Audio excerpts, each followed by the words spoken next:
ISKCON নামের কোন জঙ্গি সংগঠন আমরা দেখতে চাই না।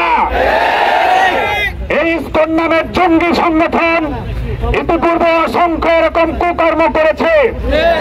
সম্মানিত ছাত্র বন্ধুগণ, বিশেষ করে এই মৌসাকে মাদ্রাসার ছাত্রীকে অপহরণ করেছে।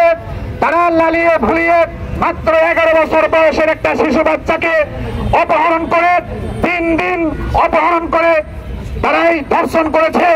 আমরা কোন অবস্থাতেই একে জীবিত দেখতে চাই না। আমরা তার মৃত্যুদণ্ড কার্যকর দেখতে চাই। এই বিচার কোন গোপনে দেখতে চাই না। এই বিচার চৌরাস্তার মোড়ে দেখতে চাই। ইসকনকে নিষিদ্ধ করতে হবে।